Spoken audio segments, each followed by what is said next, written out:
Oke, selamat datang kembali di Selamat Mendalam kita. Langsung aja ya, hari ini kita kupas tuntas soal sholat istikharah.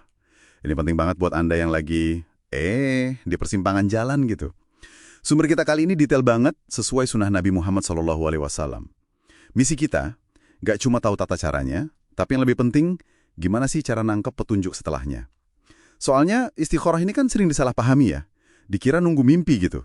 Padahal intinya minta petunjuk kebaikan dari Allah. Oke, yuk kita bedah bareng-bareng. Betul sekali. Istikharah itu secara harfiah artinya kan mencari yang terbaik. Jadi ya intinya itu penyerahan diri kita loh. Kita mohon dibimbing sama Allah, hati kita, jalan kita biar diarahkan ke yang benar-benar paling baik menurut Dia. Bukan sekedar apa yang kita pengen saat ini aja. Nah, ini menarik nih. Sebelum kita ngomongin sholatnya, ada persiapan penting dari sumber ini. Pertama, jelas ya, niat yang tulus. Usolli sunnatal istikharati rok'ataini lillahi ta'ala. Saya niat sholat sunnah istikharah 2 rakaat karena Allah. Tapi yang kedua ini, krusial. Syura atau musyawarah. Iya, syura. Sumber ini bilang, justru dianjurkan banget riset dulu. Tanya orang yang ahli, orang bijak sebelum istikharah. Ini keren ya.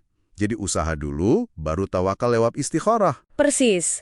Pendekatan ini nunjukin gimana Islam itu menghargai banget usaha manusia, akal kita. Jadi istikharah itu melengkapi, bukan menggantikan gitu loh. Konsultasi, cari info itu penting. Para ulama juga, seperti di sumber kita, sepakat soal ini. Nah, kalau udah usaha maksimal, udah tanya sana-sini, tapi kok masih galau, masih bimbang, disitulah istikharah masuk sebagai langkah terakhir. Oke, paham. Jadi setelah ikhtiar maksimal, baru deh kita masuk ke sholatnya. Nah, gimana persisnya tata cara sholat istikharah ini? Sebetulnya cukup sederhana ya. Kayak sholat sunnah biasa aja, 2 rakaat. Nah, jumlah 2 rakaat ini yang sandarannya paling kuat. Yang perlu diingat, ada waktu-waktu terlarang buat sholat sunnah, itu dihindari. Misalnya, pas banget setelah subuh sampai matahari agak naik, terus pas matahari tepat di atas kepala, sama setelah asar sampai matahari terbenam. Oke, waktu-waktu itu ya? Iya. Terus soal bacaan setelah Al-Fatihah, memang ada anjuran, tapi ini nggak wajib ya, sifatnya sunnah aja. Baca surah Al-Kafirun di rakaat pertama, terus Al-Ikhlas di rakaat kedua. Oh, Al-Kafirun dan Al-Ikhlas. Kenapa itu ya? Ada makna khusus? Ya, tujuannya seperti dijelaskan di sumber kita untuk memurnikan tauhid kita. Menguatkan fokus pada keesaan Allah sebelum kita minta petunjuk besar ini. Gitu. Masuk akal. Oke, setelah salam, ini dia nih momen intinya. Doa istikharah. Panjang ya doanya? Lumayan, dan isinya itu, dalam banget. Bagian paling pentingnya itu pas Anda nyebutin secara spesifik urusan yang bikin galau itu. Oh, harus disebut ya? Iya, disebutin. Misalnya, ya Allah, jika Engkau tahu sebutin urusannya, misal pekerjaan ini atau pernikahan dengan si fulan ini, baik untukku gitu.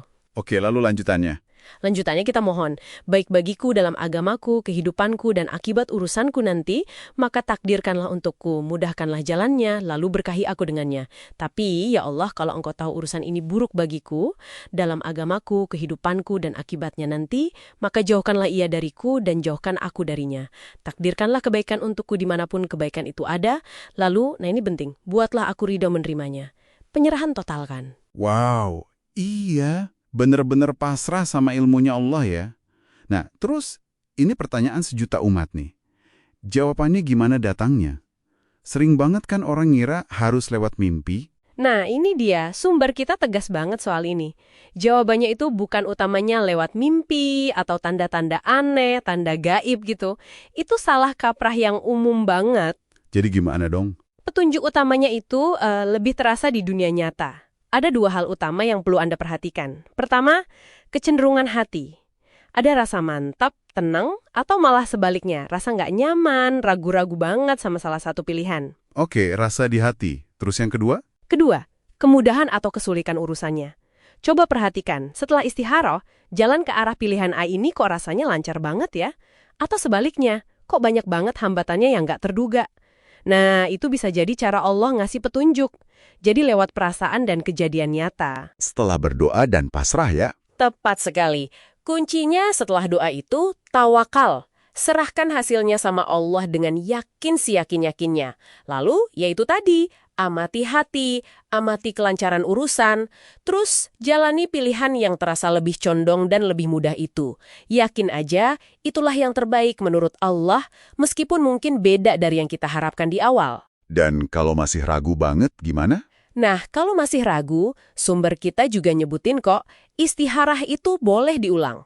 Ini juga menunjukin kalau sabar itu bagian dari prosesnya. Oke, jadi kalau dirangkum nih ya, prosesnya itu utuh.